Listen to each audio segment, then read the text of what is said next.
Hello mga ka-alright! Ngayon, sa video na to, i-share ko sa inyo yung nalalaman ko kung para saan ba yung mga buff or para saan ba yung mga farm dito sa larong Mobile Legends. Huwag na nating patagalin, simulan na natin to mga ka-alright.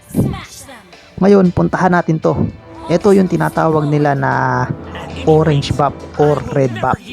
Hindi ko rin talaga alam mga ka-alright kung ano ba talaga yung tawag dito. Paki-comment na lang kung red ba talaga or orange. Kapag napatay nyo kasi ito, magkakaroon kayo ng extra damage. Tapos mai-slow nyo pa yung kalaban nyo ng 60% sa loob ng 1 seconds. Kaya importante talaga sa mga core na palagi nilang makuha yung mga buff. Tapos pala kapag napatay nyo yan, nakuha, may mga lumalabas na green, regen yung mga yon. I-click nyo lang to mga ka-alright para mabasa nyo kung para saan ba talaga yung mga buff na napatay nyo. Yan. Ito naman na regen buff to. Kapag napatay nyo to, magre-regenerate yung health nyo sa mana nyo within 2 seconds. Yan. Click nyo lang to para mabasa nyo. Yan. Tapos ito nagkaanak siya. Regen buff lang din yun. Ngayon itong isang to, yung tinatawag nila na crab, gold buff. Kasi kapag napatay nyo to, diba, magkakaroon kayo ng extra gold. Ayan. Kung makikita nyo, ayan, 36 gold. Tapos every 3 seconds, meron kayong 10 gold. Ayan, kung mababasa nyo. Ayan, makikita nyo, 10 gold. Tapos 3 seconds, may 10 gold uli. Tapos may 10 gold uli. Sa loob yan ng 9 seconds. Kapag napatay nyo naman to, tapos may lumapit dito na kalaban, kita nyo pa rin sila sa mapa kahit nasa damuhan sila.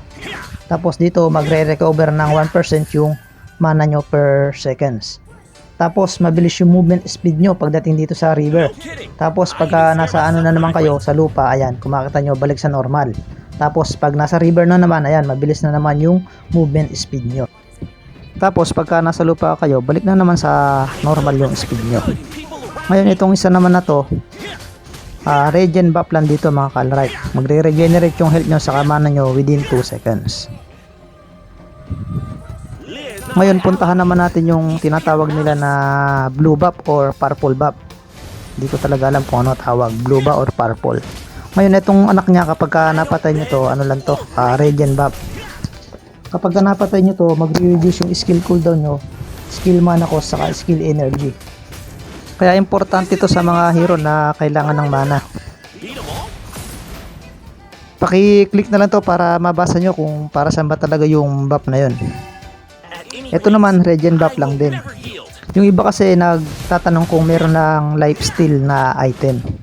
Bakit daw nadadagdagan yung life? Kasi nga pagka napatay nyo to, magre-regenerate yung health nyo, diba? Kahit wala kayong lifesteal na item. Ito naman, kapag kinuha nyo to, magdadash kayo dyan. Ayan, nakita nyo.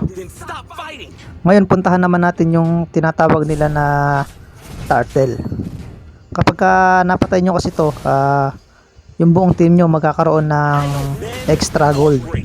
Tapos madadagdagan pa yung physical attack mo saka yung magic power mo.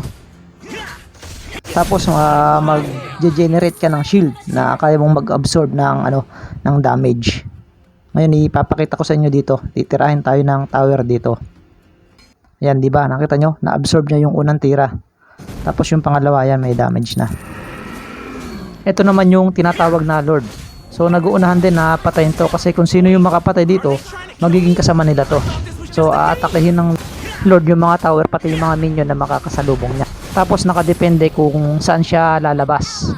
Pwede sa taas, pwede sa gitna, pwede sa baba. Ngayon halimbawa, yung tower nyo sa may taas. Kung nakikita nyo yung arrow na yon, halimbawa buo pa yon, sa gitna buo din. Tapos dito sa baba, sira na. So sa baba siya lalabas. Pero kung buo naman sa baba, buo din dito sa gitna, doon naman siya sa taas lalabas.